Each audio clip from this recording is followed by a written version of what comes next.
காலை ஆராதனையை தொடங்குவதற்கு முன்பாக தயவு கூர்ந்து உங்கள் கை தொலைபேசியை சைலண்ட் மோட் இல்லை என்றால் அடைத்து வைக்கும்படியாக தலைமையோடு நான் கேட்டுக்கொள்கிறேன். கண்களை மூடி ஒரு நிமிடம் ஜெபித்துக் கொள்ளுங்கள். உங்களுக்குள்ளே தேவன் ஒரு வாரம் முழுக்க உங்களை காத்து ஆசீர்வதித்து ஆலயத்துக்கு அழைத்து வந்திருக்கிறார். அதற்காக நன்றி செலுத்திக் கொள்ளுங்கள்.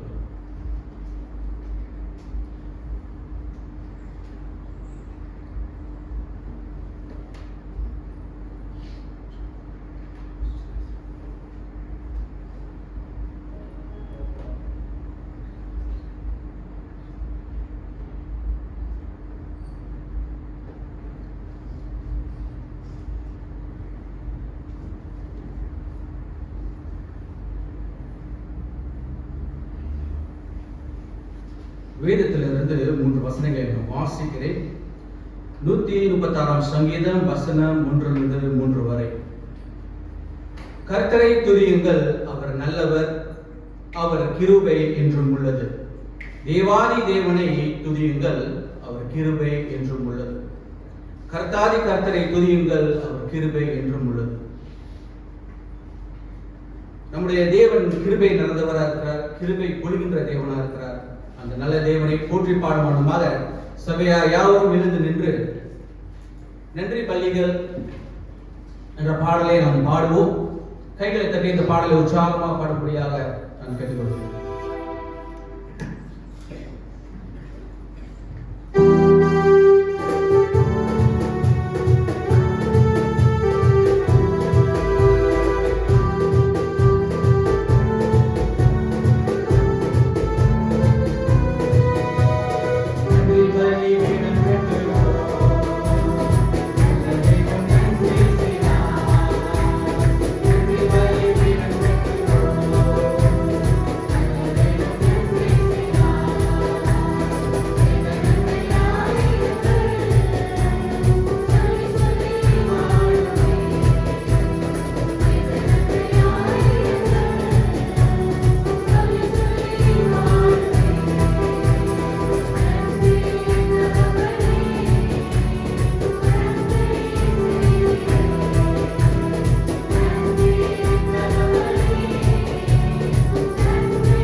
இந்த காலை வேலைக்காக மறுபடியும் நன்றி செலுத்துகிறோம். நீர் நல்ல தேவனா இருக்கிறதுக்காக நன்றியா இருக்கும் ஆண்டவரே. இந்த ஒரு வாரம் உங்களுக்கு ஆண்டவரே எங்களை கண்மணி போல் காத்து ஆசீர்வதித்து பலப்படுத்துறதுக்காக நன்றி செலுத்துகிறோம். உங்களுடைய இரக்கம் ஆண்டவரே எங்க மேல் இருந்ததுக்காக நன்றியா இருக்கிறோம் ஆண்டவரே. சதா காலம் ஆண்டவரே எங்களை பலப்படுத்தி வருவதற்காக நன்றி செலுத்துகிறோம். நீர் நல்லவர் ஆண்டவரே. நீர் வல்லவராக இருக்கிறீர். மகிமையின் தேவனாக இருக்கிறீர். அற்புதத்தின் தேவனாக இருக்கிறீர். அல்பாவும் உமேகாவும் இருந்த ஆண்டவரே இன்று வரை எங்களை வழிநடத்தி வருவதற்காக இந்த காலை வேளையில் அதிகமாக நன்றிகளை செலுத்துகிறோம் ஆண்டவரே. எங்களுடைய குடும்பத்தாரும் ஆண்டவரே நாங்கள் எங்க இருந்தாலும் ஆண்டவரோட கரம் எங்க மேல் இருந்ததுக்காக மிகுந்த நன்றி செலுத்துகிறோம். வேதனைப்பட்ட உள்ளங்கள் இருந்தாலும் நீ தேட்டுகிற தேவனா இருக்கிறீர். காயத்தை ஆட்டுகிற தேவனா கூட நீ இருக்கிறீர். நீர் நல்லவர் அப்பா. உமக்கு அதிகமாக நன்றிகளை செலுத்துகிறோம். இந்த காலை வேளையில் துதிக்கும்படியாக அந்த கேள்விக்காக நன்றி செலுத்துகிறோம். நல்ல காலை பொழுது கொடுத்ததுக்காக நன்றி செலுத்துகிறோம் ஆண்டவரே. இந்த வேளையில் அடியேனுக்காக நான் ஜெபிக்கிறேன் அப்பா. இந்த வொர்ஷிப்பை செய்யும் பொழுது ஆண்டவரே நல்லபடியாக பாடும்படியாக நீ உதவி செய்யும் நல்ல ஒரு வார்த்தை கொடுக்கும்படியாக நான் கெஞ்சுகிறேன் ஆண்டவரே. இசைக்கருவியை வாசிக்கின்ற ஒவ்வொரு பிள்ளைகளுக்காக அந்த காலை வேளையில் வருகிறேன். இவர்கள் கொடுக்கப்பட்ட தாளத்துக்காக நன்றி செலுத்துகிறோம். இவர்களும் சிறந்த முறையில வாசிக்க இவர்களோடு தங்கியிருக்குமாக வேத வாசிக்கின்ற பிள்ளைகளுக்காக வருகிறோம் ஆண்டவரே. ஆயத்தப்பட்ட அந்த வசனத்தை சிறப்பாக வாசிக்க அவர்கள் மத்தியிலும் தங்கியிருக்கும் ஆண்டவரே. சேதியை எழுதி வந்திருக்கிற மகனுக்காக நான் வருகிறேன் ஆண்டவரே. ரெவரண்ட் பாஸ்டர் ஜேம்ஸ் ராஜாவை ஆண்டவரே தங்கியிருக்குமாக அந்த மகன் கொடுக்கின்ற வார்த்தையானது அவர் மருந்து நீர் வழிபட உதவி செய்யுமா. அந்த வார்த்தையான நீங்க வாழ்க்கைக்கு அது பிரயோஜனமாக இருக்கிறத ஆண்டவரே நாங்கள் அதை பயன்பாடுல கொண்டு வர எனக்கு உதவி செய்யுமா. அவரோட குடும்பத்தார் மத்தியிலும் தங்கியிருக்குமாக நாங்கள் கீழ்ச்சிக்கிறோம். என் நல்லவர் ஆண்டவரே வந்து கொண்டிருக்கிற ஒவ்வொரு பிள்ளைகளுக்காக நாங்கள் ஜெபிக்க மாட்டேன். சுகபத்திரமோடு அழைத்து வந்து சேர எனக்கு உதவி செய்யும். இந்த வேலையில கூட ஆண்டவரை கிளாஸ் சபையான கத்திரிக்கை சபைக்காக நாங்கள் ஜெபிக்கிறோம். அங்க நடக்கிற ஊழியத்திலே தங்கிடுவோம் ஆண்டவரே. குமா சபை, கூலாய் சபை, உக்கேட்டா சபைக்காக நாங்கள் ஜெபிக்கிறோம். அங்க நடக்கிற ஊழியத்திலே தங்கியிருந்த பலப்படுத்தும் ஒரு ஜனங்கள் ஆண்டவரே இந்த ஓய்வு நாளிலே அனைவரும் வந்து கலந்து கொண்டு உதவி செய்யும். ஒரு மனிதனை பேசுவதமாக நாங்கள் ஜெபிக்கிறோம். இது உங்களுடைய நாள் ஆண்டவரே. இந்த பரிசுத்த நாளில் ஆண்டவரே எல்லோரும் வந்து கலந்து கொள்ள உதவி செய்யும். நன்றி செலுத்துகிறோம். குற்றம் குறைகள் பாவங்கள் யாவும் இருந்தாலும் மன்னிக்கணுமாக நான் ஜெபிக்கிறேன். இந்த சுத்திகரித்தாண்டவர் இந்த காலை வேளையில பாத்திரமாக பங்கு கொள்ள உதவி செய்யும். ஒவ்வொரு உள்ளத்தை பயன்படுத்தணுமாக நீரே பெரியவர் ஆண்டவரே. நீர் பெருக வேண்டும், நான் சிறுக வேண்டும். இந்த சிறு ஜபத்தை எடுக்கும் உச்சியுள்ள பரம்பிடாது.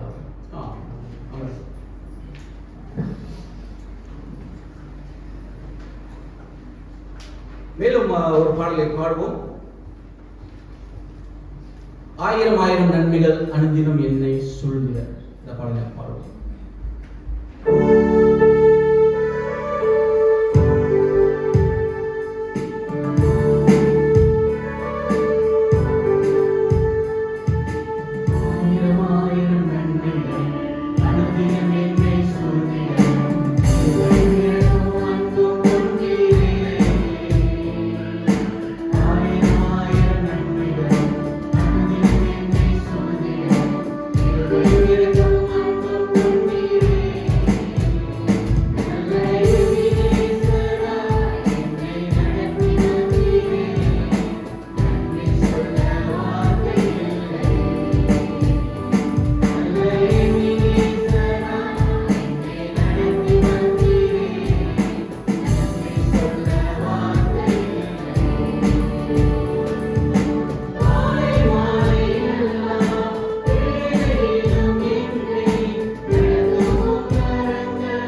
தெரிந்து கொள்ளப்பட்ட வேத பகுதி நீதிமொழிகள் 19ஆம் அதிகாரம் வசனம் 1 15 வரை.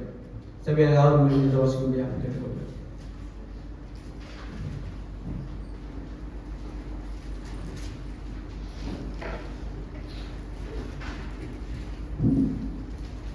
நீதிமொழிகள் 19ஆம் அதிகாரம் வசனம் 1 தொடங்கி 15 வரை. மாறுபாடான உதடுகள் உள்ள மூடனை பார்க்கிலும் உத்தமனாய் நடக்கிற தரித்திரனே வாசி.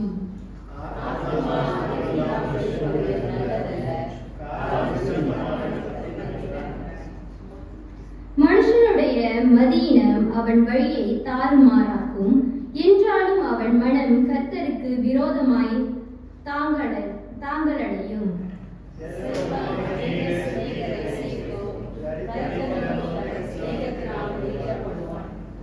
பொய் சாட்சிக்காரன் ஆக்கினைக்கு தப்பான், பொய்களை பேசுகிறவனும் தப்புவதில்லை.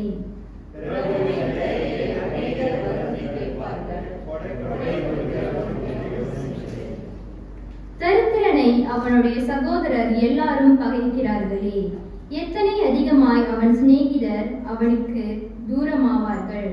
அவர்களுடைய வார்த்தைகளை அவன் நாடுகிறான், அவைகள் வெறும் வார்த்தைகளே.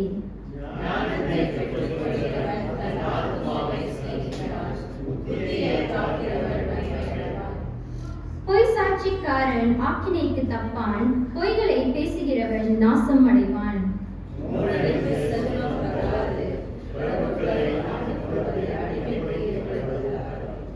மனுஷனுடைய விவேகம் அவன் கோபத்தை அடக்கும், குற்றத்தை மன்னிப்பது அவனுக்கு மகிமை.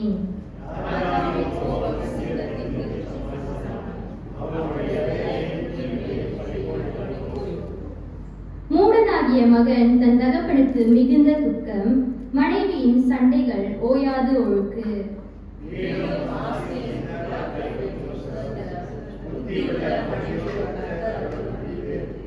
இறுதி வசனம் சேர்ந்து வாசிப்போம்.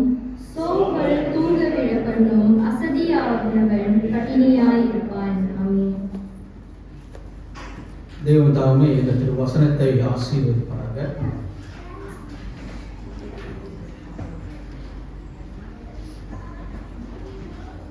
உங்களை யாவரையும் இந்த முழு தீராம் பைபிள் பிரஸ்பிட்டரியன் சபையின் சார்பில் காலை ஆராதனைக்கு அன்போடு அழைக்கிறேன்.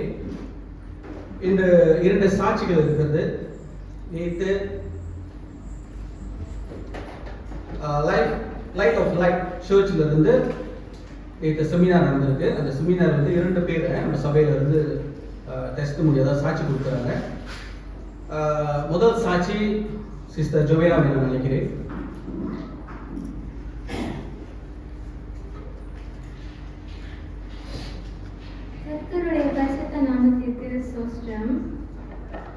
நேற்று நாங்கள் யூத் செமினார் போயிருந்தோம்.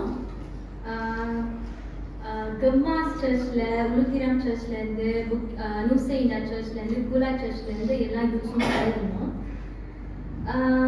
எந்த சர்ச்சில் நடந்துச்சுன்னா லைட் ஆஃப் லைஃப் சர்ச்சில் நடந்துச்சு, சாலை. அந்த செமினாரோட டீம் என்ன அப்படின்னா கிரேட் கமிஷன். 3 செஷன் நடந்துச்சு.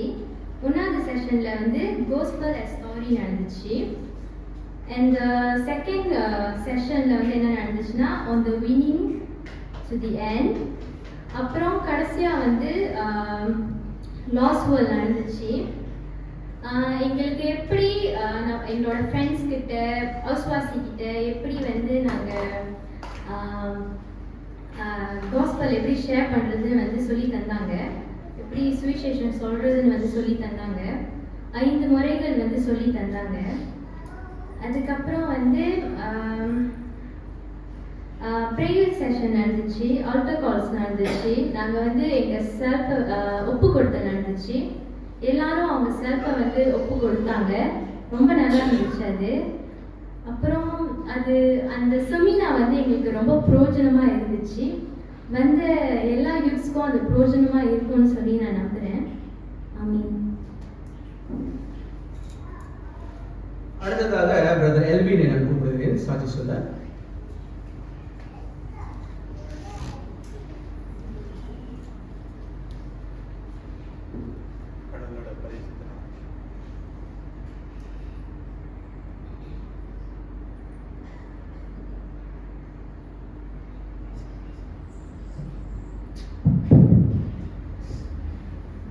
கடவுளோட பரிசுத்த நாமத்துக்கு சோஸ்திரம்.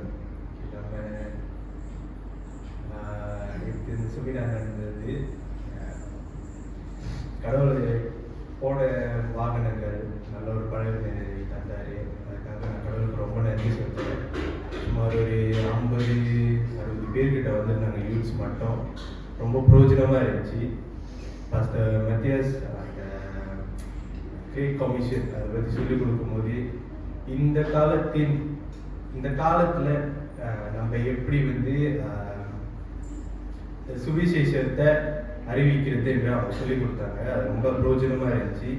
இப்படி இந்த யூத்ஸ் அப்புறம் மற்ற ஓல்டர் கப்பல்ஸ் அவங்கக்கிட்ட நம்ம எப்படி நம்ம இந்த சுவிசேஷத்தை போய் வழங்குறது, முன்ன மாதிரி இல்லாமல் கடவுள் ரத்த சுந்தினார் அந்த மாதிரி இல்லாமல் இது புது வேவாக இருந்துச்சு. இந்த வாழ்க்கை அவங்களோட நீட்ஸை நம்ம தெரிஞ்சுக்கிட்டு அவங்களுக்கு ஹெல்ப் பண்ணி அதுக்கப்புறம் அதன் மூலியமாக நம்ம எப்படி சுவிசேஷம் சொல்லலாம் அதெல்லாம் அவர் சொல்லி தந்தார். ஸோ அது எங்களுக்கு ரொம்ப பிரயோஜனமாக இருந்துச்சு. இது இன்னும் யூஸ்ஃபுல்லாக இருந்துச்சு, இன்னும் ஈஸி வேவாக இருந்துச்சு. இது நம்ம கடவுளோட இந்த சுவிசேஷத்தை நம்ம மற்றவங்களுக்கு போய் சொல்கிறது. ஸோ அதை நாங்கள் ரொம்ப படிச்சுக்கிட்டோம். அந்த 4 டே வந்து எங்களுக்கு ஆசீர்வாதமாக தான் இருந்துச்சு. கடவுளோட பிரசனத்தில் நாங்கள் துதித்து கொண்டு அப்புறம் அவரோட வார்த்தையை கேட்க கடவுள் எங்களுக்கு அந்த ஒரு நாள் எங்களுக்கு அர்ப்பணி தர. அதுக்காக நான் கடவுளுக்கு ரொம்ப நன்றி சொல்கிறேன். இதே மாதிரி இன்னும் நிறைய நடக்கணும், நிறைய யூத் வந்து கலந்து கொள்ளணும்னு நினைக்கிறேன். தேவன் தாமே இந்த சாட்சியை ஆசீர்வதிப்பாராக. மேலும் யூத் டீம் டிகன் ஜான் கண்ணா அவரோட டீம் சிறப்பாக செஞ்சுருக்காங்க நான் நம்புகிறேன். டிரான்ஸ்போர்ட்டேஷனும் நல்லா ப்ரொவைட் பண்ணியிருக்காங்க. மேலும் நெக்ஸ்ட் இயர் இன்னும் நிறைய பேர் சபையிலிருந்து கலந்து கொள்ளும்படியாக நான் கேட்டுக்கொள்கிறேன். அடுத்த பாடலாக உம்மை பாடாத நாட்களும் இல்லை என்ற பாடலை நாம் பாடுவோம்.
தசம் பாகத்தை தேவனுக்கு வழங்குவோம்.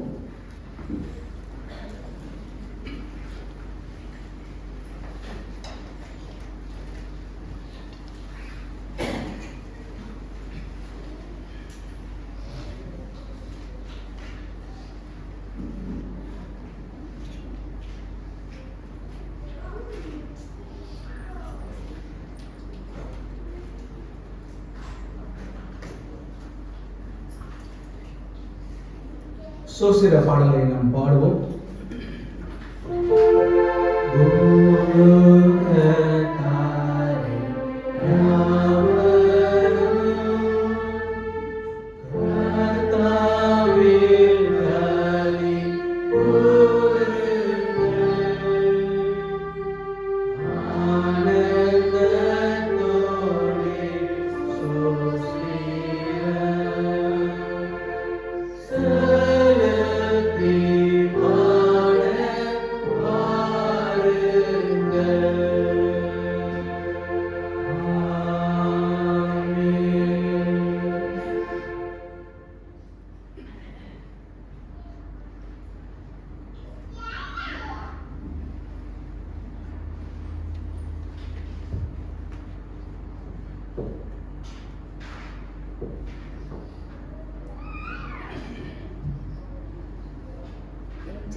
காணிக்கைக்காக ஜெபம் செய்வோம். சொஸ்தரிக்கிறோம் ஆண்டவரே, சொஸ்தரிக்கிறோம், துதிக்கிறோம், போற்றுகிறேன், நன்றி செலுத்துகிறேன் ஆண்டவரே. அப்பா, அந்த காலை வேலைக்காக நன்றி ஆண்டவரே. உன் பிள்ளைகளை அழைத்து வந்ததுக்காக நன்றி ஆண்டவே. உன் பிள்ளைகள் கொண்டாந்த காணிக்கைகளை ஆசீர்வதிங்க ஆண்டவே. அவங்க கையிட்டு செய்கிற வேலைகளை ஆசீர்வதிங்க ஆண்டவே. அவர்கள் போகும்போது வரும்போது ஆசீர்வாதமாக இருப்பதற்காக நன்றி ஆண்டவே. உண்மை ஸ்தோத்திரிக்கிறேன், உண்மை துதிக்கிறேன். இந்த நேரத்தை உங்கள் கருத்தில் வைக்கிறேன். இயேசுவின் நாமத்தில் எடுக்கிறேன் பரமபிதாவே, ஆமென்.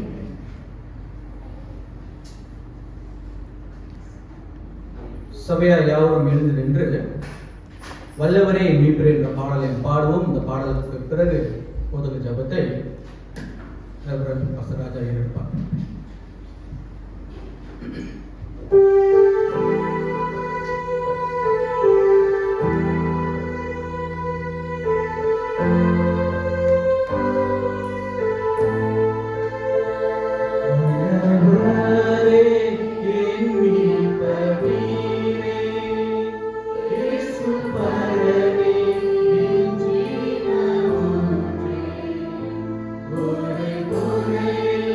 Wow.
போதக ஜபத்துக்கு உயர்த்துவோம்.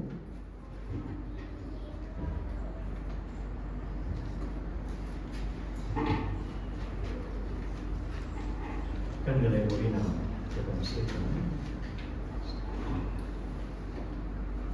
எங்களை நேசித்து எங்களை கிருபையாய் வழிநடத்துகிற எங்கள் பரலோக தகப்பனே, உம்முடைய நாமத்தை நாங்கள் துதிக்கிறோம், உம்மை நாங்கள் ஸ்தோத்திரிக்கிறோம். எங்களுக்காக கல்வாரி சிலுவையிலே மரித்து அடக்கம் பண்ணப்பட்டு 3ஆம் நாள் உயிர்த்தெழுந்த எங்கள் கர்த்தராகிய இயேசு கிறிஸ்துவே, எங்களுக்குள் வாசம் செய்து எங்களை வழிநடத்துகிற பரிசுத்த ஆவியானவரே, உம்மை நாங்கள் ஸ்தோத்திரிக்கிறோம், உம்மை ஸ்தோத்திரிக்கிறோம். கர்த்தாவே, நீர் மகா இரக்கம் உள்ள தேவன், உடைய ஜனங்களை கிருபையாய் நடத்துகிறீர். ஆச்சரியமாக அற்புதமாக ஒவ்வொரு நாளும் உமது செட்டையின் நிழலிலே எங்களை வருகிறீர். ஸ்தோத்திரம் ஆண்டவரே, ஸ்தோத்திரம் தகப்பனே. இப்படியாக நீர் பாராட்டிய சகல கிருபையை நினைத்து உமக்கு நன்றி செலுத்துகிறோம். கர்த்தர் செய்த எல்லா உபகாரங்களுக்காக உமக்கு நாங்கள் நன்றி செலுத்துகிறோம். 1000 நன்மைகளை செய்கிற தேவன் நீர். ஆண்டவரே, நாங்கள் என்ன சொல்லி உமக்கு நன்றி சொல்லுவோம்.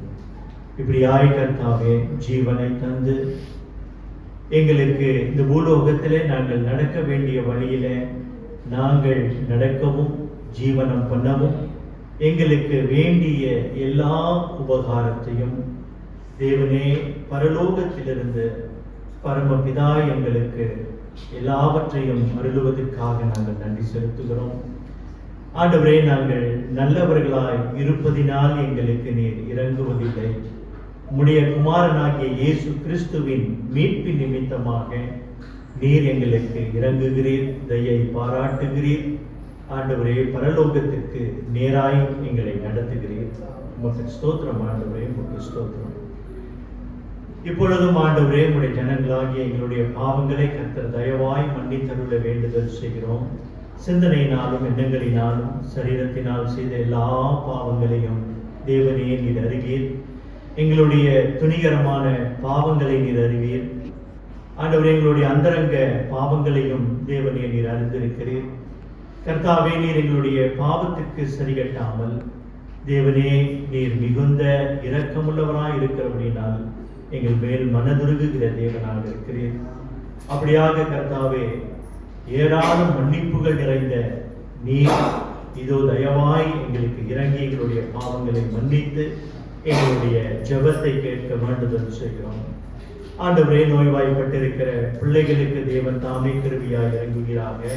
விசேஷமாக ஆண்டவரே, டயாலிசிஸ்க்கு செல்கிற சகோதரன் டேனிக்கு ஆண்டவரே நீங்கள் கிருபை பாராட்டுங்க. ஆண்டவரே, மகனுடைய சரீரத்தை கர்த்தர் தாமே அதிலிருந்து பலப்படுத்தி இந்த பிளட் பிரஷர் இருந்து ஆண்டவரே மகனுக்கு கர்த்தர் ஒரு விடுதலை தந்தருள வேண்டுதல் செய்கிறார். ஆண்டவரே, அப்படியாக பலவீனமாய் இருக்கிற தாயார் ஏஞ்சலின்காக நாங்கள் ஜெபிக்கிறோம்.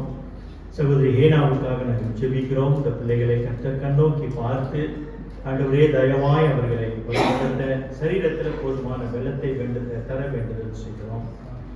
ஆண்டவரே, கேரள இருக்கிற தாயார் மேரி அவருடைய குடும்பத்தாருக்காக நாங்கள் ஜெபிக்கிறோம். அவர்களையும் கர்த்தர் ஆசீர்வதித்து இன்றைக்கும் வீடு திரும்பும் போது அவர்களுடைய வழி பயணங்களை கர்த்தர் ஆசீர்வதிக்கிறாங்க. ஆண்டவரே, சகோதரி குலிகாவுக்காக நாங்கள் ஜெபிக்கிறோம். ஆண்டவரே, மகளை கர்த்தர் பேராபத்திலிருந்து காத்து இந்த முட்டியில கால் முட்டியில நடந்த அறுவை சிகிச்சைக்காக நாங்கள் நன்றி செலுத்தி இப்போதும் ஆண்டவரே வீட்டில் இருக்கிற மகளுக்கு ஆண்டவரே நல்ல சுகத்தை கொடுக்க நாங்கள் வேண்டுதல் செய்கிறோம்.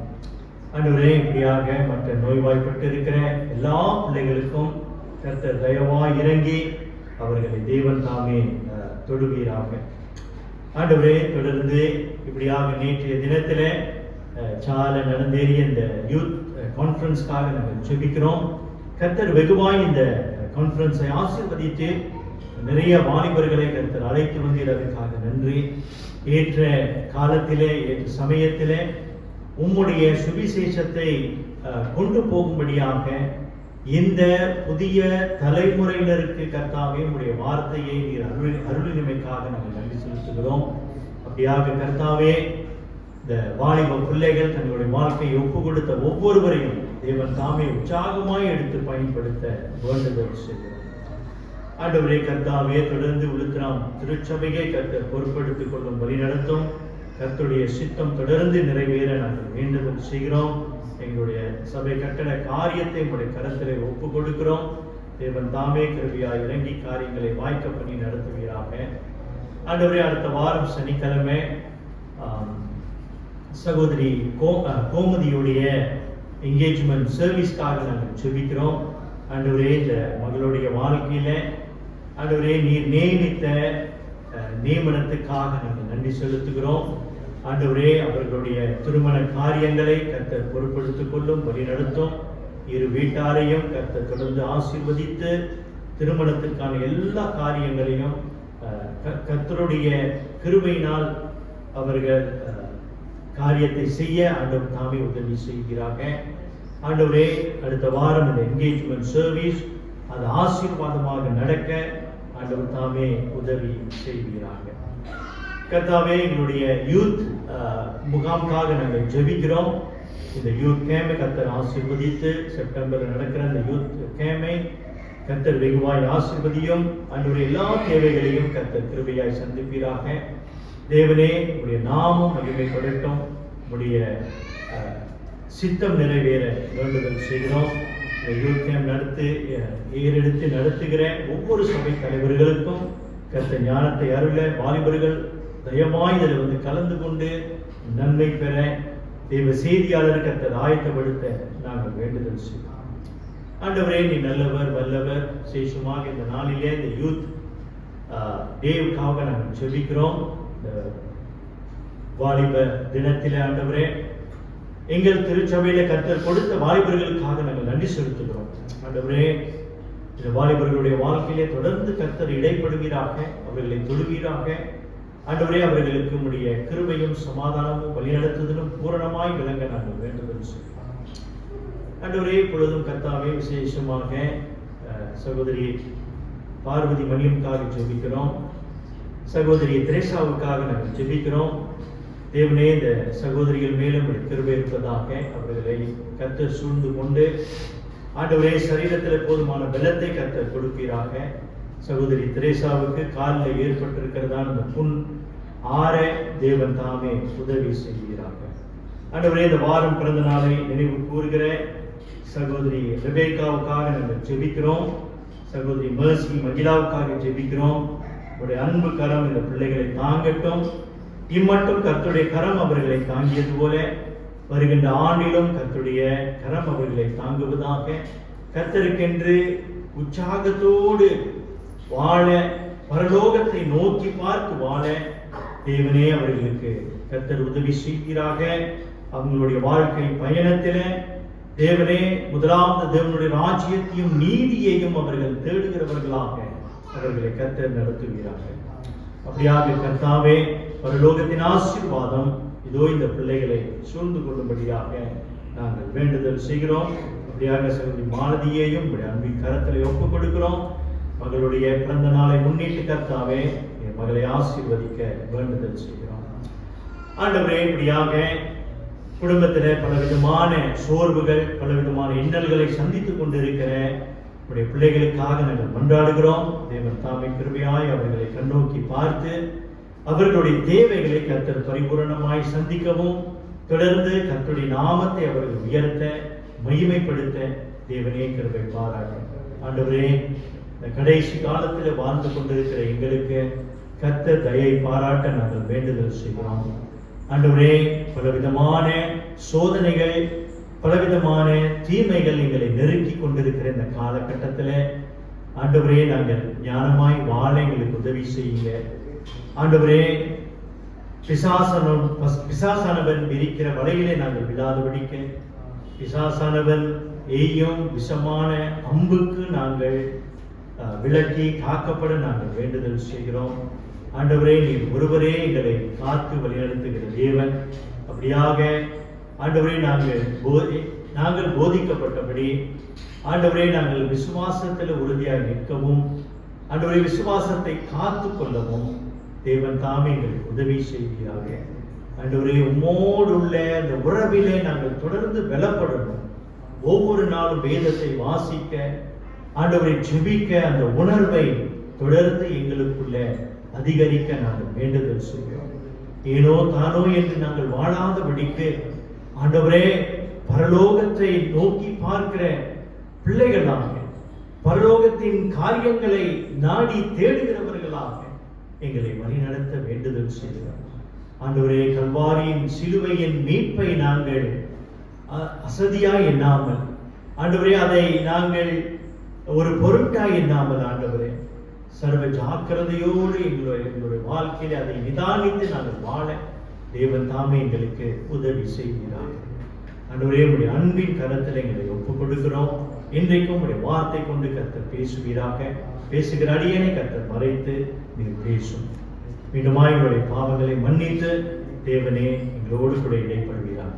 இயேசுவின் இன்ப நாமத்தில் இந்த ஜெபத்தை எடுக்கிறோம் ஜீவனோட நல்ல பிதாவே, ஆமென். அமர்ந்தது.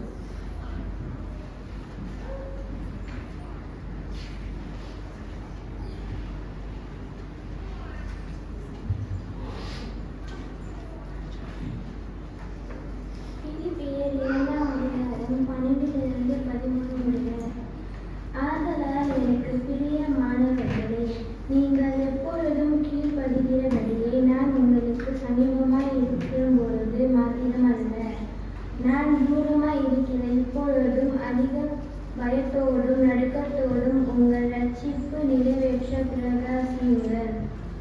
ஏனெனில் தேவனே தம்முடைய தயவுள்ள சித்தத்தின்படி விருப்பத்தையும் செய்கையையும் உங்களில் உண்டாக்குகிறவர்களாயிருங்கள். ஆமென்.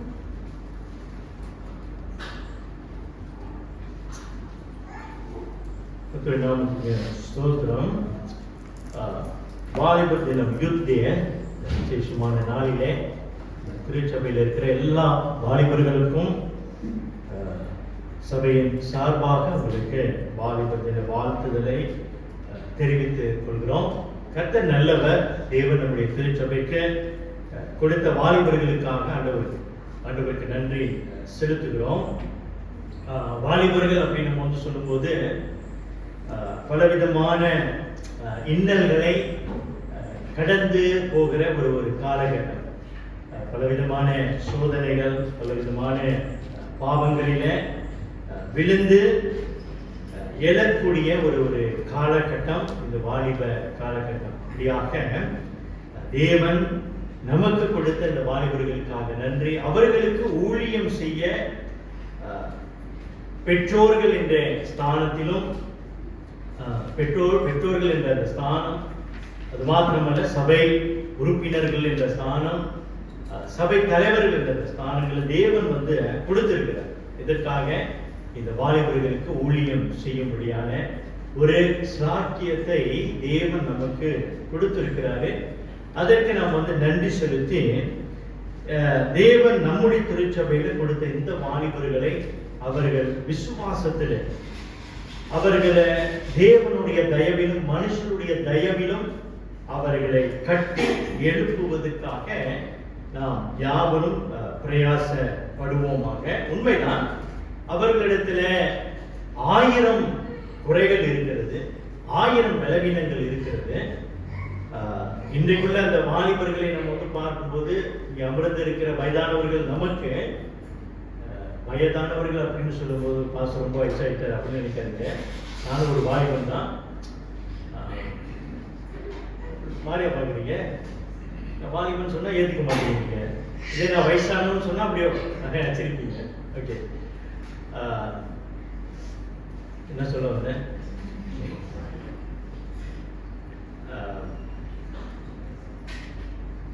நாமளும் பெரியவர்களாக இருக்கிற நாமும் வாலிபர்களாக இருந்து வந்தோம். நம்மளுடைய வாலிப வயசை நம்ம வந்து கொஞ்சம் பின்னிட்டு பார்க்கும்போது நம்ம செய்யாத அட்டூழியம் இல்லை.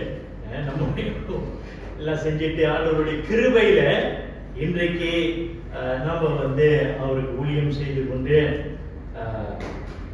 நாம் வருகிறோம். அதற்காக ஆண்டவருக்கு நன்றி செலுத்துகிறோம். அப்படியாக இன்றைக்கு விசேஷமாக வாலிபர்களுக்கு இந்த பிலிப்பியர் 2ஆம் அதிகாரத்திலிருந்து இந்த 2 வசனங்களிலிருந்து உங்களோடு கூட நான் பகிர்ந்து கொள்ள விரும்புகிறேன். வாலிபர்களுக்கு மாத்திரமல்ல, நம்ம எல்லாருக்குமே இந்த செய்தி வந்து ஏற்றதாக இருக்கும் என்பதை நான் விசுவாசிக்கிறேன். பிரியமானவர்களே, நம்ம வந்து பார்க்கணும், நம்மள பலர் வந்து இந்த ஜிம்முக்கு போன அனுபவம் இருக்கும் இல்ல? சரி, எத்தனை பேர் ஜிம்முக்கு போயிருக்கீங்க அப்படின்னு கையை உயர்த்துறீங்களா? ஜிம்னா தெரியுமா? GYM gym. ஜிம்முக்கு போனவங்க கையை உயர்த்துங்க. இருக்கிறீங்க, வெரி குட். சரிங்களா? ஓகே. சோ இந்த ஜிம்மை ஒட்டி தான் இன்றைக்கு இந்த தெய்வ செய்தியும் வரப்போகுது. இந்த ஜிம்முக்கு வந்து நம்ம போற நோக்கம் என்ன? போற நோக்கம் என்ன அப்படின்னாக்கா, எனக்கு நிறைய டைம் இருக்கு அதனால ஜிம்முக்கு போறேன் அப்படின்னு இல்லை. ஜிம்முக்கு போற நோக்கம் என்னன்னா, நமக்கு ஜிம் பாடி வேணும் இல்ல? ஸோ அதுதான் நம்முடைய நோக்கம். அப்போ ஆண்கள்லாம் 6 பேக்ஸ் வரணும் அப்படின்றது, அப்புறம் மசில்லாம் நல்லா ஃபிட்டா இருக்கணும் என்ற நோக்கத்தோட, நல்லா ஹெல்த்தியா இருக்கணும் அப்படின்ற அந்த நோக்கத்தோடு தான் நம்ம வந்து இந்த ஜிம்முக்கு வந்து போறோம். ஆனா ஜிம்முக்கு போறோம் அப்படின்னு நம்ம வந்து சொல்லிட்டு அந்த ஜிம்ல போய் பேரெல்லாம் ரிஜிஸ்டர் பண்ணிட்டு இவ்வளவு காசு கொடுத்துட்டு சரி, உதாரணத்துக்கு ஒரு 6 மாசம் இல்ல 1 வருஷம் அந்த பயிற்சி வந்து செய்யணும் அப்படின்னு சொல்லிட்டு நம்ம பேரை கொடுத்துட்டு ரிஜிஸ்டர் பண்ணிட்டு காசு கொடுத்துட்டு வந்தா மட்டும் போதுமா? இல்ல, என்ன செய்யணும்? அதுக்கு ஒரு டேர்ம் இருக்குல்ல, we have to work out. Okay, அந்த ஒர்க் அவுட் பயிற்சி நம்ம வந்து செய்யணும். அது 6 மாசமோ ஒரு வருஷமோ நம்மளுடைய சரீரத்தை பொறுத்தது. சோ அதே போலதான் இந்த ஆவிக்குரிய ஜீவியம். நம்முடைய ஆவிக்குரிய ஜீவியத்தில் நம்ம வந்து பார்க்கிறோம், நாம் கர்த்தராகிய இயேசு கிறிஸ்துவை நம்ம வந்து ஏற்றுக்கொண்ட பிறகு we have a work out to do. நமக்கு பயிற்சி இருக்கிறது. அந்த பயிற்சியை நாம் நிறைவேற்ற வேண்டும். அதுதான் பவுல் இதை எப்படி வந்து காண்பிக்கிறார் அப்படின்னா, அந்த வசனம் 12ல நம்ம வந்து பார்க்கிறோம், உங்கள் ரட்சிப்பு நிறைவேற பிரயாசப்படுங்கள். work out your own salvation. உங்கள் ரட்சிப்பை முழுமையாக்குங்கள் அப்படின்னு சொல்கிறார். அப்போ இன்றைக்கு வாலிபர்கள், குறிப்பாக வாலிபர்கள் வந்து நீங்க கர்த்தராகிய இயேசு கிறிஸ்துவை வந்து ஏற்றுக்கொண்டீங்க. உங்கள் அநேகர் வந்து ஒரு கிறிஸ்தவ குடும்பத்துல நீங்க வந்து பிறந்து இன்றைக்கு வாலிபர்களாக நீங்க வந்து வளர்ந்து வந்திருக்கிறீங்க. இந்த செய்தியை நீங்கள் வந்து தியானிக்கும் போது, அதை வந்து கேட்கும் போது, இன்றைக்கு மறந்துடாதீங்க, உங்களுடைய வாழ்க்கையில இந்த ரட்சிப்பு நீங்க வந்து பெற்றுட்டீங்க. you have obtained salvation. கர்த்தராகிய இயேசு கிறிஸ்துவுக்குள்ளாக நீங்க பாவ மன்னிப்பு பெற்றிருக்கிறீங்க. நித்திய ஜீவனை நீங்க வந்து பெற்றிருக்கிறீங்க. ஆனா அது வந்து ஒரு முடிவு இல்லை. அதற்கான வேலையை நீங்கள் வந்து செய்து முடிக்க வேண்டும். ரட்சிப்பு உங்களுக்கு நிச்சயமாயிடுச்சு. your salvation is already sealed in Jesus Christ. ஆனால் அந்த ரட்சிப்பு வந்து நிறைவேற கர்த்தர் அந்த ரட்சிப்புக்கான கிரியைகளை தேவன் உங்களுக்கு செய்து வைத்திருக்கிறாரு. அதை நீங்கள் வந்து இன்றைக்கு அதை வந்து செய்ய வேண்டும் என்பதுதான் பவுல் இன்றைக்கு கொடுக்கிற ஆலோசனை. அப்ப அதை ஒட்டி 3 காரியங்களை பவுல் வந்து சொல்கிறார். முதலாவதாக, இயேசு கிறிஸ்துவின் கீழ்ப்படிதலை நீங்கள் பின்பற்ற வேண்டும். To work out your own salvation, you have to imitate Jesus Christ's obedience. இங்க வந்து பவுல் சொல்றாரு, ஆதலால் எனக்கு பிரியமானவர்களே, நீங்கள் எப்பொழுதும் கீழ்ப்படுகிறபடியே நான் உங்களுக்கு சமீபமாய் இருக்கும் பொழுது மாத்திரமல்ல, நான் தூரமாய் இருக்கிற இப்பொழுதும் அதிக பயத்தோடும் நடுக்கத்தோடும் உங்கள் ரட்சிப்பு நிறைவேற பிரயாசப்படுங்கள் என்று சொல்கிறார்.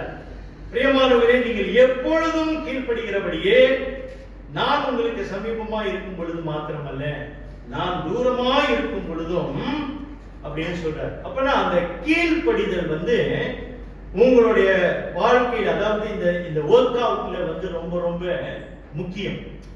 ஏன் முக்கியம் அப்படின்னு நம்ம வந்து பார்க்கும்போது, கர்த்தராகிய இயேசு கிறிஸ்துவுடைய வாழ்க்கையை நம்ம வந்து பார்க்கிறோம்.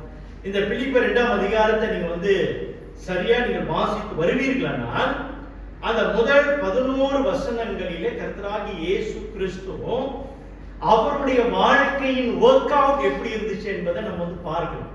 அதுக்கு டைம் இல்லை நம்மளுக்கு பார்க்கறதுக்கு. நீங்க வீட்டில் போய் அதை வந்து வாசித்து பாருங்க. இயேசு கிறிஸ்துவினுடைய ஒர்க்கம் எப்படி இருந்தது அப்படின்றத நம்ம வந்து பார்க்கும்போது அதுல முதலாவதாக என்ன பார்க்கிறோம் என்றால் கர்த்தராகிய இயேசு கிறிஸ்துவினுடைய கீழ்ப்படிதலை நம்ம வந்து பார்க்கிறோம்.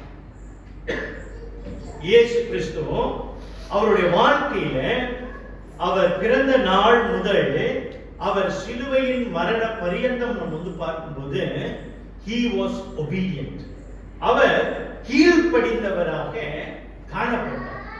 அவர் பிறப்பிலிருந்து அவர் வாலிப வயதிலிருந்து அவருடைய ஊழியத்திலிருந்து அடுத்தது நம்ம வந்து பார்க்கிறோம் அவருடைய சிலுவையின் மரணம் வரைக்கும் அவர் கீழ்ப்படிந்தார் என்பதை வேதத்தில் நம்ம வந்து வாசிக்கிறோம். அப்போ அந்த சிலுவையின் மரணம் என்பது அவருடைய கீழ்ப்படிதலின் உச்சக்கட்டம். The climax of his obedience was the death of the cross. அப்போ பிரியமானவர்களே, அதெல்லாம் நம்ம வந்து பார்க்கிறோம் அந்த பிலிப்பியர் 2ஆம் அதிகாரத்துல அந்த 8ஆம் வசனத்தை நம்ம வந்து வாசிக்கிறோம். அவர் மனுஷ ரூபமாய் காணப்பட்டு மரண பரியந்தம், அதாவது சிலுவையின் மரண பரியந்தமும் கீழ்ப்படிந்தவராகி தம்மை தாழ்த்தினார் என்று நம்ம வந்து பார்க்கிறோம். கர்த்தராகிய இயேசு கிறிஸ்து அவருடைய வாழ்க்கையில பிரதானமாய் காணப்பட்டது அந்த கீழ்ப்படிதல். அவருடைய கீழ்ப்படிதல் என்பது நம்ம பார்க்கும்போது நான் சொன்னது போல எல்லாவற்றிலும் அவர் வந்து கீழ்ப்படிதல். எபிரேயர் 5ஆம் அதிகாரம் 8ல 9ல நம்ம வந்து வாசிக்கிறோம். வாசிக்க எபிரேயர் 5 8 9. Hebrews chapter 5 verse 8 and 9.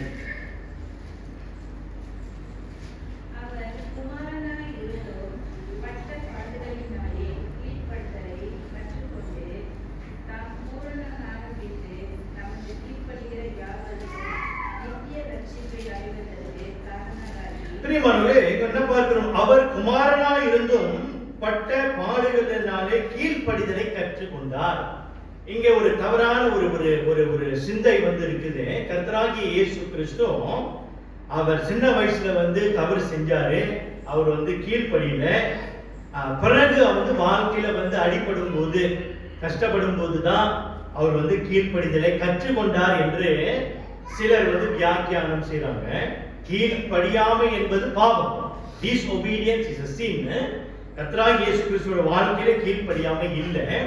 இந்த வசனம் என்ன சொல்கிறது என்றால் கர்த்தராகிய இயேசு கிறிஸ்து அவர் எவ்வளவுக்கு எவ்வளவு பாடுபட்டாரோ அவ்வளவுக்கு அவ்வளவு அவருடைய கீழ்ப்படிதல் ஆழமானது என்பதை நம்ம வந்து பார்க்கிறோம். The more he suffered, the more he obeyed. அதுதான் இந்த வசனம் வந்து காட்டுகிறது. அந்த கீழ்ப்படிதலின் உச்சகட்டம் நான் சொன்னது போல அந்த சிலுவையின் மரண பரியந்தம். அதுதான் அந்த பாடுகளின் உச்சகட்டம். அந்த பாடுகளின் உச்சகட்டத்திலே கர்த்தராகிய இயேசு கிறிஸ்து சிலுவையில அவர் தொங்கும் போது அவர் பிதாவை நோக்கி சொன்ன வார்த்தை என்ன? பிதாவே பிதாவே ஏன் என்னை கைவிட்டீர்?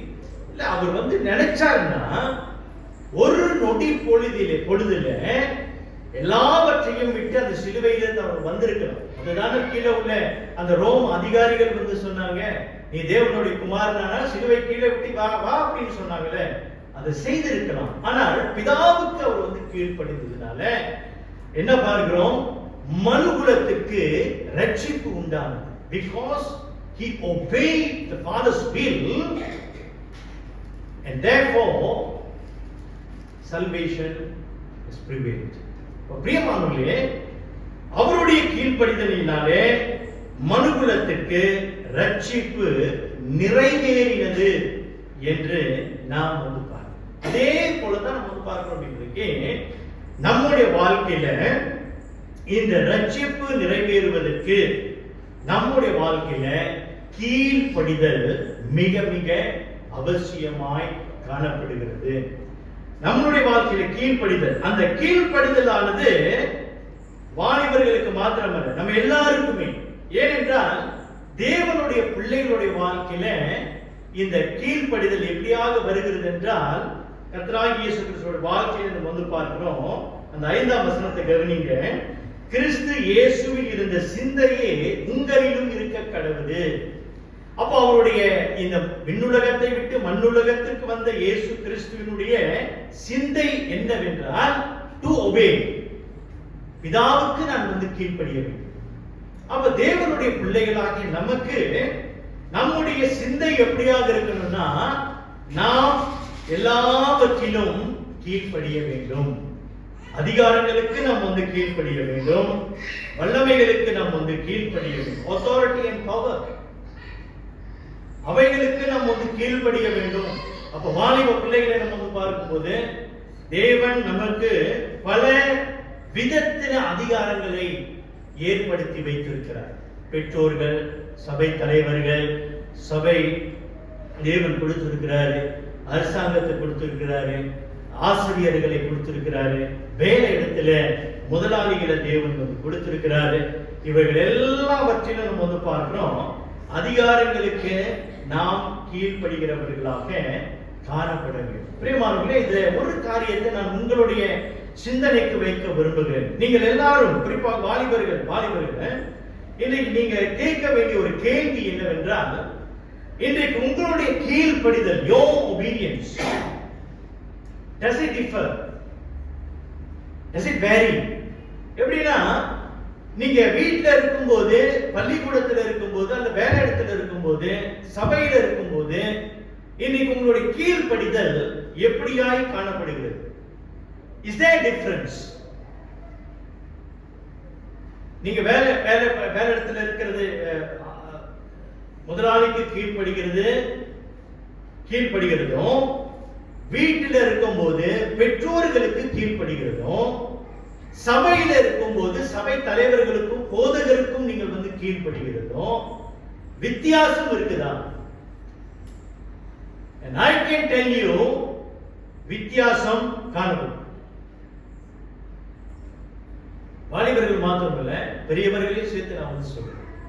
நம்ம எல்லாருடைய வாழ்க்கையை நம்ம வந்து பார்க்கும்போது இந்த கீழ்ப்படிதல் வந்து வித்தியாசம் காணப்படுகிறது. வேலை இடத்துல முதலாளிக்கு கீழ்ப்படுகிற அந்த கீழ்ப்படிதல் அநேக வேளையில வீட்டில் பெற்றோர்களுக்கு கொடுக்கிற அந்த கீழ்ப்படிதல் இல்ல, சபையில இருக்கிற போதகருக்கும் தலைவர்களுக்கும் அந்த கீழ்ப்படிதல் வந்து வித்தியாசப்படுறது. பிரியமானவர்களே, கர்த்தராகிய இயேசு கிறிஸ்துவை நம்ம வந்து பார்க்கும்போது அவர் எல்லா காலங்களிலும் எல்லா சூழ்நிலையிலும் அவர் வந்து கீழ். அதுதான் பவுல் வந்து சொல்றாரு, நான் இருக்கும்போது மாத்திரமல்ல, நான் இல்லாத போதும் நீங்கள் எப்பொழுதும் கீழ்ப்படுகிறபடியே நீங்கள் தொடர்ந்து கீழ்ப்படிங்க அப்படின்றத அவர் வந்து சொல்றார். பிரியமானவர்களே, இந்த ஜிம்முக்கு வரும், ஜிம்ல பாருங்க, ஜிம்ல நீங்க வந்து ஒர்க் அவுட் பண்ணணும். ஸோ ஒர்க் அவுட் பண்ணும்போது அதில் கூட பார்த்தீங்கன்னா சில நேரத்தில் ஒரு தில்லுமுள்ளு நடக்குது. என்ன தில்லுமுள்ளு? இன்ஸ்ட்ரக்டர் முன்னுக்கு இருக்கும்போது அந்த ஒர்க் அவுட் எல்லாம் சரி வர செய்வாங்க, எல்லாம் அப்படியே ஸ்ட்ரிக்டா ஃபாலோ பண்ணுவாங்க. ஆனா கொஞ்ச நேரம் அப்படி திரும்பிட்டாருன்னு வச்சுங்களேன், நமக்கு தெரியாதா? அப்ப நம்ம என்ன செய்யணும்? அப்படியே நம்மளுடைய இதுக்கு வந்து அப்படியே லூஸ் ஆக்கிடும். அந்த கீழ்ப்படிதல் வந்து காணப்படாது. இப்போ பிரியமானவர்களே, அப்படி நம்ம வந்து செய்தோமானால் ஒரு காலமும் நமக்கு வந்து ஜிம் பாடி வராது, 6 பேக் வராது, மாறாக பலூன் பேக் தான் நமக்கு வந்து வரும்.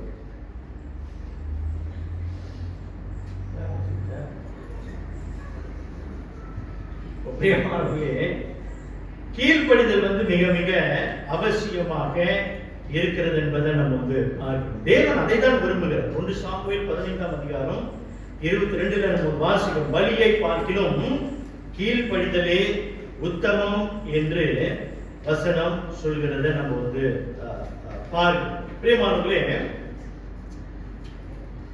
தானியேல், யோசேப்பு என்ற 2 மனுஷன் வாலிபர்களை நம்ம வந்து பார்க்கணும். அந்நிய தேசத்துக்கு அவர்கள் கொண்டு போகப்படும் போதும் கூட அவங்களுடைய வாழ்க்கையில பாருங்க, they have the option. அவங்களுக்கு இந்த தேர்வு நிலை வந்து இருந்தது, ஆப்ஷன் இருந்துச்சு. ஏனென்றா அந்த அந்நிய தேசத்துக்கு ஒருவர் யோசேப்பு எகிப்துக்கு கொண்டு போகப்பட்டார், தானியேல் பாபிலோனுக்கு கொண்டு போகப்பட்டார். நீங்க நல்லா கவனிச்சு பாருங்க, இது நம்மளோட சூழல்ல இது வந்து நடக்குது. இது எப்படி நம்ம வந்து பார்க்கிறோம் அப்படின்னாக்கா, யோசேப்பு எகிப்துக்கு கொண்டு போகப்பட்டது போல, தானியேல் பாபிலோனுக்கு கொண்டு போகப்பட்டது போல, ரெண்டுமே அந்நிய தேசம். சரிங்களா? இப்போ நம்ம வந்து வீடு, நம்மளோட வீடு தான் இஸ்ரேல், நம்மளோட வீடு தான் இஸ்ரேல். சரிங்களா? எல்லாமே பரிசுத்த மயம். ஆனா நம்ம வேலை இடத்துக்கு போகும்போது அதுதான் எகிப்து, ஸ்கூலுக்கு போகும்போது அது பாபிலோன். சரியா? அப்ப நல்லா கவனிச்சு பாருங்க, இந்த தானியேலும் யோசேப்பும் அவங்களுடைய வாழ்க்கையில அந்நிய தேசத்துக்கு அவங்க வந்து போகும்போதும் அந்த கீழ்ப்படிதல் வந்து வித்தியாசப்படுது.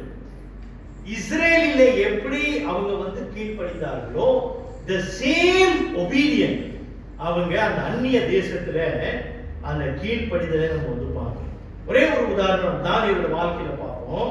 தானியேல் 10ஆம் அதிகாரத்தை கவனிங்க. தானியேல் 10:12 வாசிங்க அந்த வசனம்.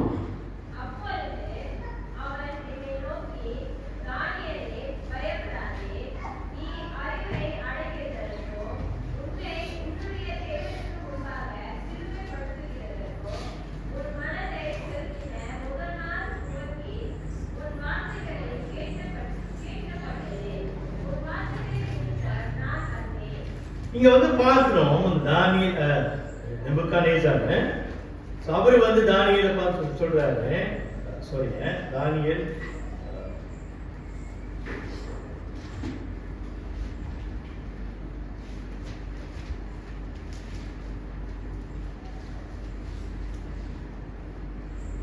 தானியேல் 10ஆம் அதிகாரம்.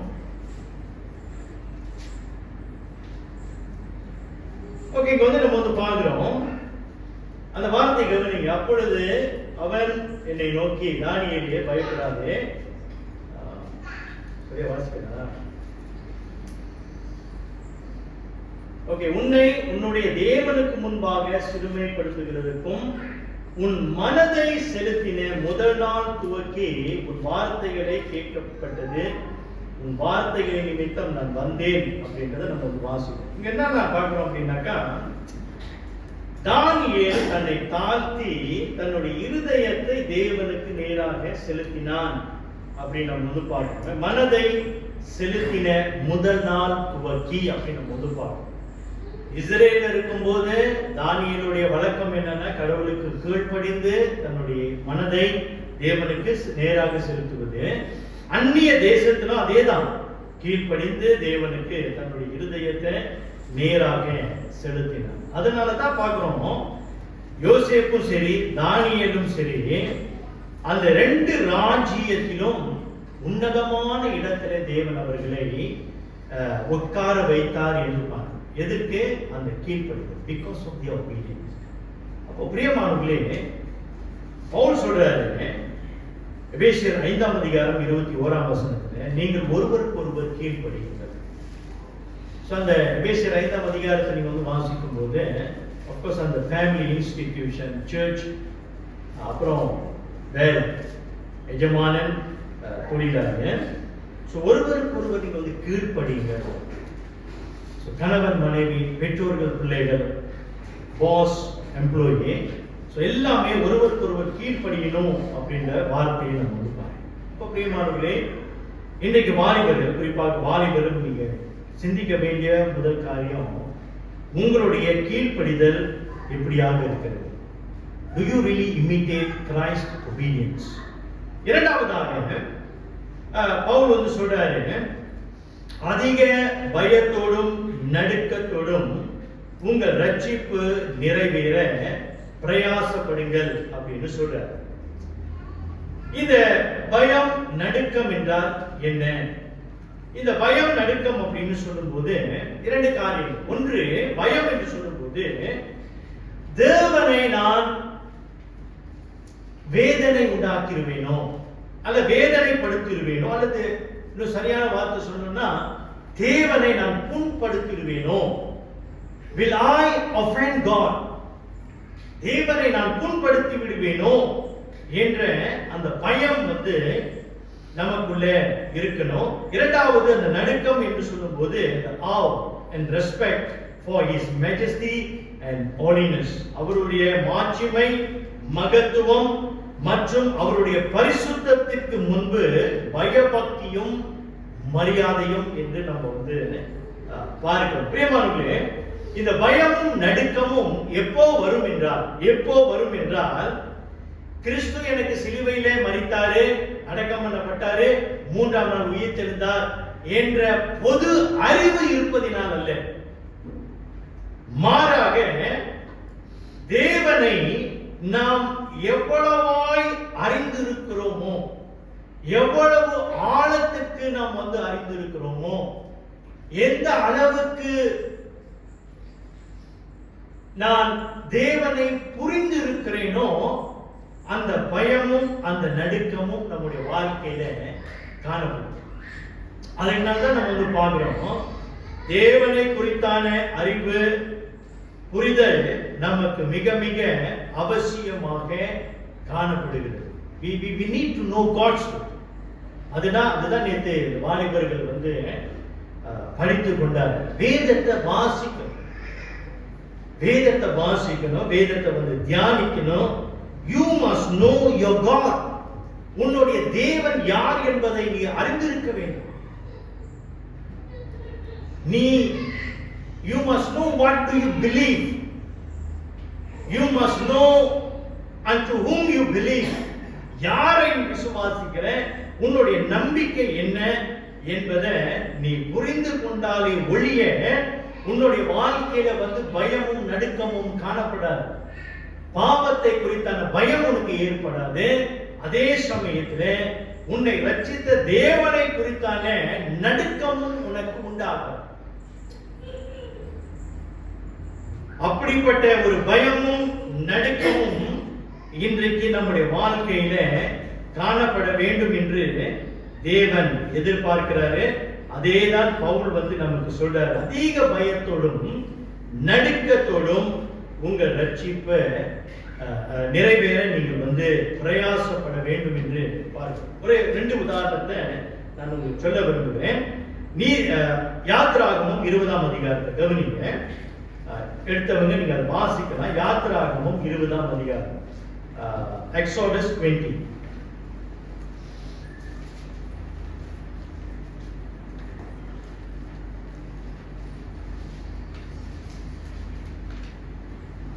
பத்தொன்பது 20 வாசிங்க.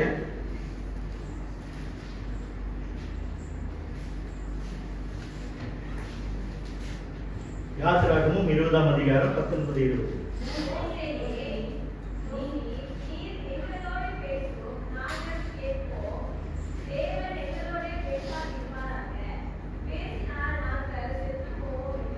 சரி, நீங்க வந்து பார்க்கிறோம், இந்த ஜனங்கள் வந்து சொல்றாங்க மோசே கிட்ட, நீர் எங்களோட பேசு, மோசே நீ பேசு, நாங்க கேட்கிறோம், தேவன் எங்களோட பேச வேண்டாம்.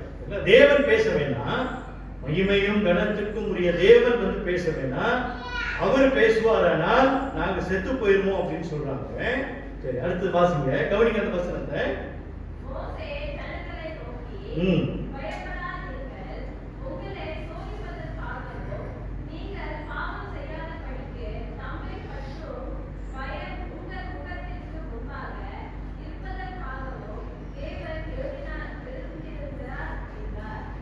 இந்த தேவன் வந்து ஏன் தன்னுடைய மகிமையை, தன்னுடைய பிரசன்னத்தை காண்பிக்கிறார் என்றால், அவர் சொல்றார், மோசே உங்களை சோதிப்பதற்காகவும் நீங்கள் பாவம் செய்யாதபடிக்கு அப்படின்னு பார்க்கல, நீங்கள் பாவம் செய்யாதபடிக்கு. அப்போ தேவனுடைய மகிமை, தேவனுடைய பிரசன்னம், தேவனுடைய மகத்துவம் தேவன் தம்மை வெளிப்படுத்துகிறார் என்றால் என்ன நோக்கம்?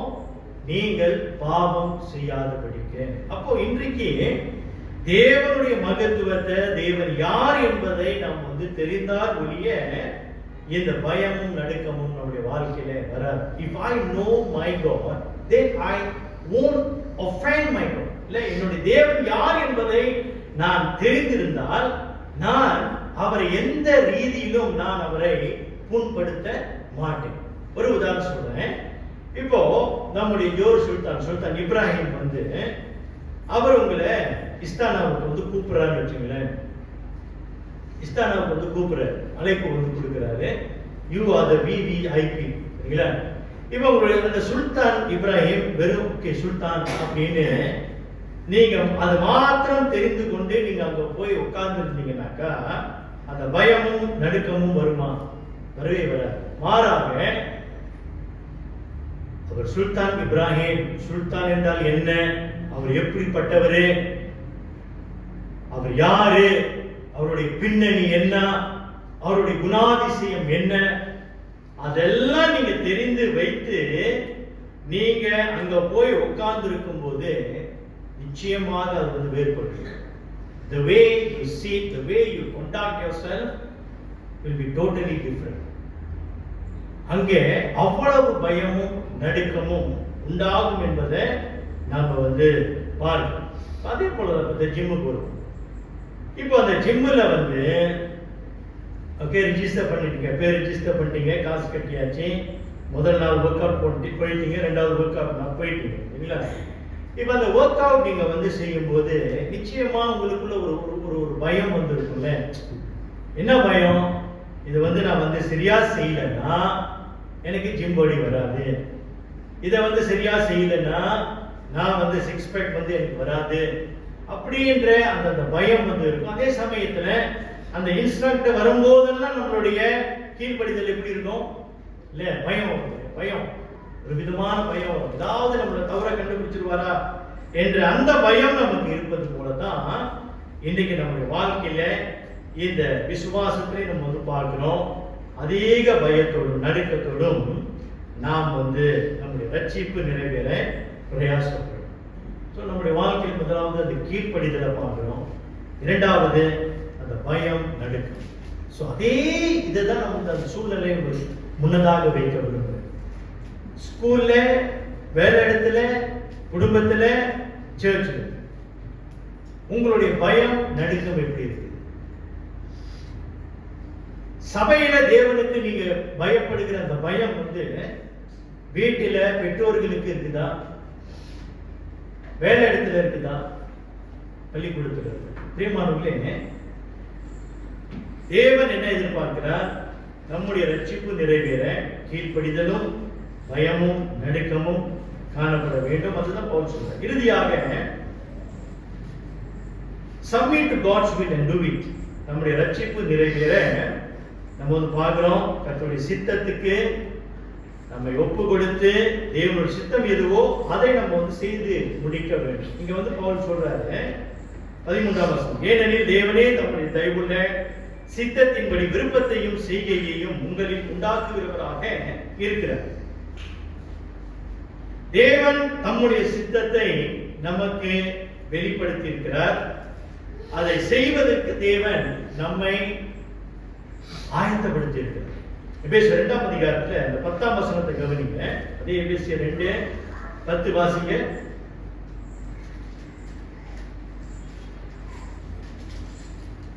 எபேசியர் 2:10, பிலிப்பியர்ல எபேசியர் 2:10.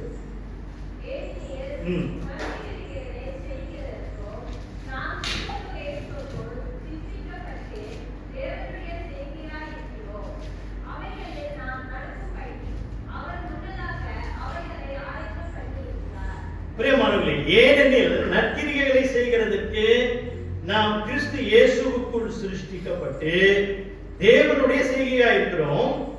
அவைகளில் நாம் நடக்கும்படி அவர் முன்னதாக அவைகளை ஆயத்தம் பண்ணி இருக்கிறார் அப்படின்னு நம்ம வந்து பார்க்கிறோம். பிரியமானவர்களே, நீங்க நல்லா கவனிக்கணும். என்னன்னா, நான் எப்போ கர்த்தராகிய இயேசு கிறிஸ்துவை நான் வந்து ஏற்று கொண்டுட்டேனோ அந்த நாளில் இருந்து என்னுடைய இறுதி நாள் வரைக்கும், நான் சாகிற வரைக்கும் அல்லது கர்த்தராகிய இயேசு கிறிஸ்து வருகிற வரைக்கும்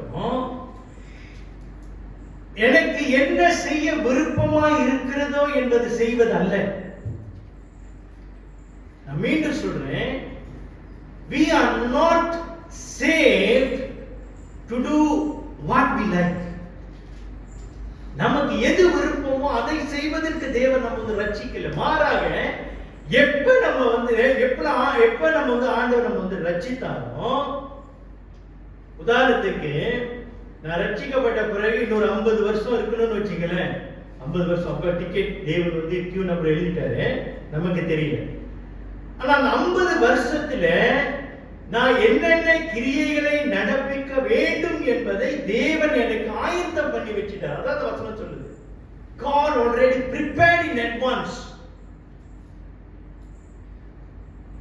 தேவனுடைய விருப்பம் தான், என்னுடைய விருப்பம் அல்ல.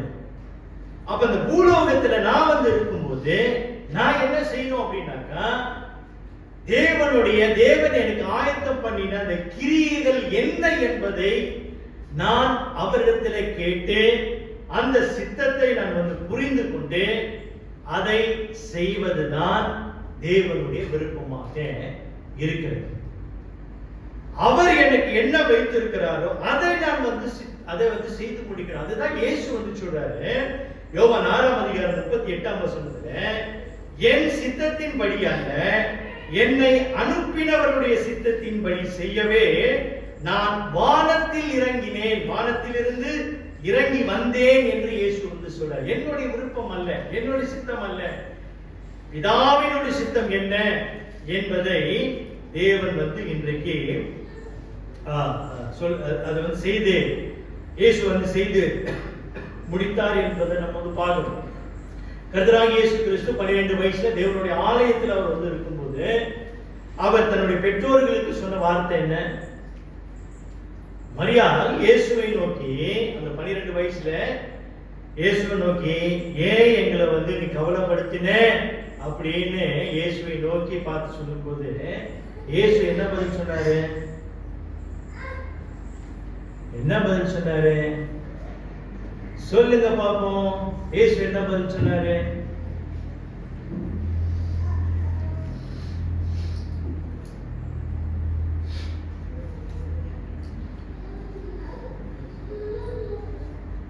என்ன சொன்னாரு?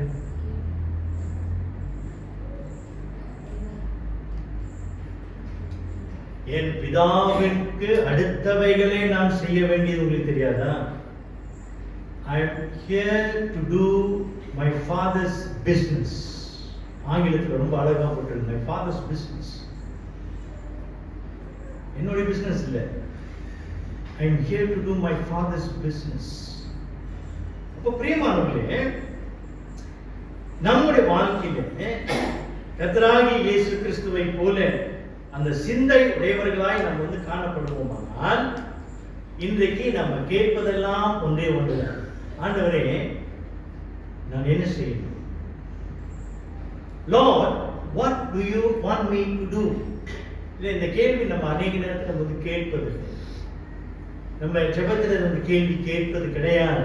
மாறாக வாலிபர்களாக இருக்கட்டும், பெரியவர்களாக இருக்கட்டும், ஆண்டவரே நான் இதை செய்ய போறேன், நீங்க ஆசீர்வதிங்க. This is what I am going to do, you bless. ஆனா பக்தர்களுடைய வாழ்க்கையில நம்ம என்ன பார்க்கணும்னா, என்ன கேட்டாங்க? சாமுவேல், தாவீது, இவங்க எல்லாம் நம்ம வந்து பார்க்கும்போது, ஆண்டவரே நான் என்ன செய்யணும்? What do you want me to do? எரேமியா, ஏசாயாவை பார்க்கிறோம். You give me your program, not my program. You give me your program, then I follow your program. Then your name will be glorified. பிரியமானவர்களே, அதுதான் இன்றைக்கு தேவன் நமக்கு நம்முடைய வாழ்க்கையில எல்லா program ஆயத்தம் பண்ணிட்டார். 50 வருஷமோ 40 வருஷமோ 20 வருஷமோ 30 வருஷமோ நீ என்னென்ன நடப்பிக்க வேண்டும் என்பதை எல்லா ஒர்க் அவுட்டும் தேவன் வந்து ப்ரிப்பேர் பண்ணிட்டார்.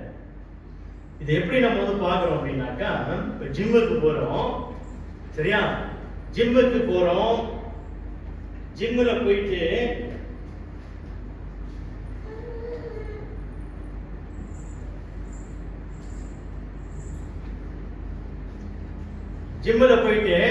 ரிஜிஸ்டர் பண்ணிட்டு இன்ஸ்ட்ரக்டர் ப்ரோக்ராம் கொடுக்கிறார். James, for the rest 6 months this is your program, this is your workout. Download your workout program.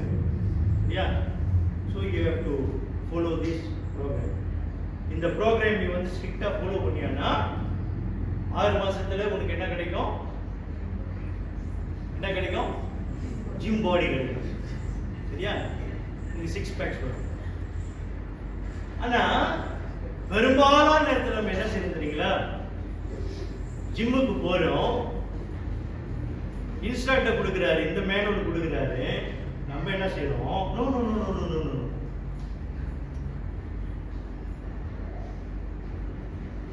This is my program.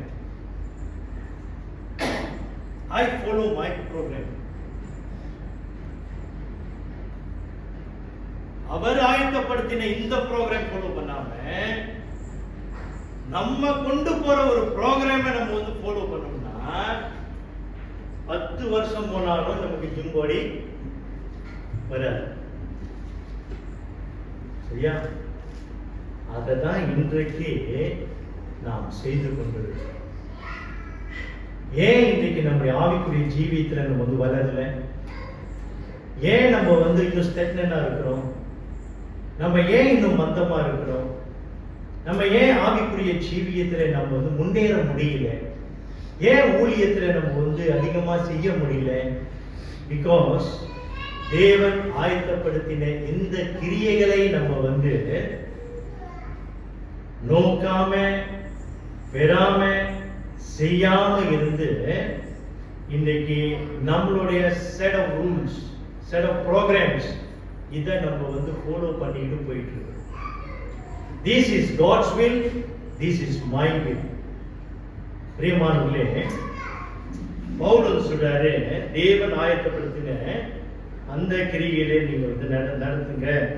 ஏனெனில் தேவனே தம்முடைய தயவுள்ள சித்தத்தின்படி விருப்பத்தையும் செய்கையும் உங்களை உண்டாக்குகிறவராக இருக்கிறார்.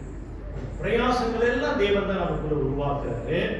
ஆகையினால இன்றைக்கு உங்களுடைய ரட்சிப்பு நிறைவேற நீங்க என்ன செய்யணும்? முதலாவது உங்களுடைய கீழ்ப்படிதலை சிந்தித்து பாருங்க.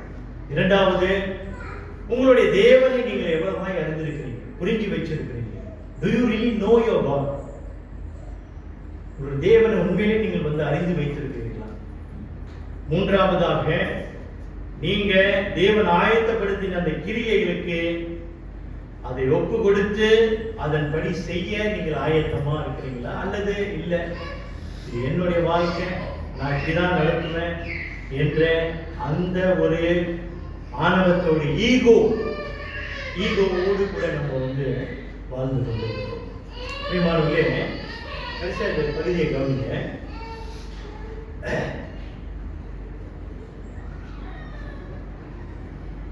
The life of Christianity consists of possessive pronouns, says Martin Luther.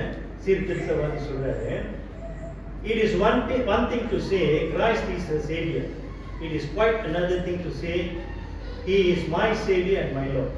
The devil can say the first. The true Christian alone can say the second. நல்லா கவனிச்சு பாருங்க. இன்னைக்கு பிசாசானவன் வந்து என்ன சொல்ல முடியும்னா, கிறிஸ்து ரட்சகர் என்பதை அவனுக்கு கூட அறிவிக்க முடியும். He can say that.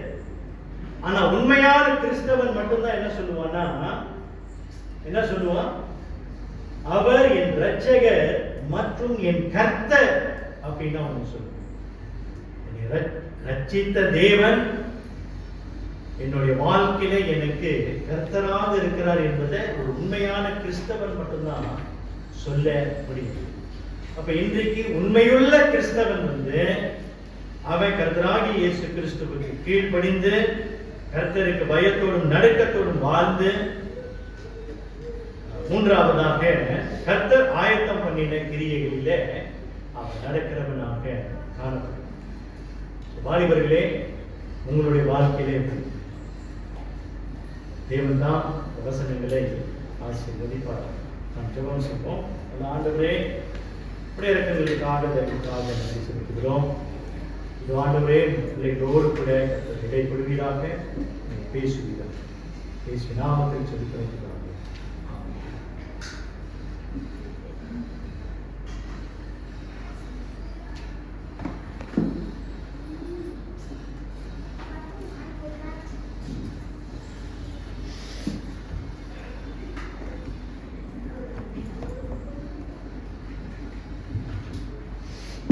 ஒரு ஆசீர்வாதமான செய்தியை வழங்கிய போதற்கு நன்றி. இறுதி பாடலாக உமக்காக தானே ஐயா நான் உயிர் வாழ்கிறேன் இந்த பாடலை நாம் பாடுவோம்.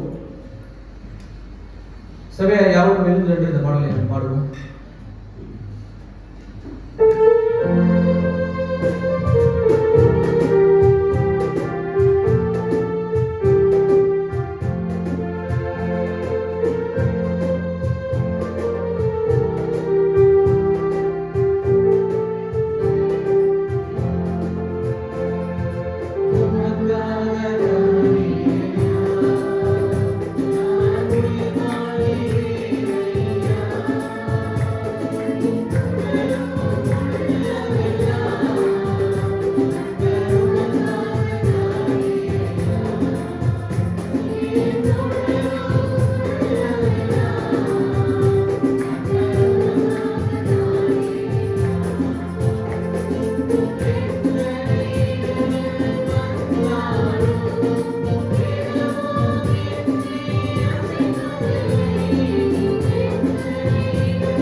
நின்று ஆசீர்வாதத்தை பெற்றுக்கொள்வோம். தேவனே கிருபையாய் எங்களுக்கு இறங்குவீராக.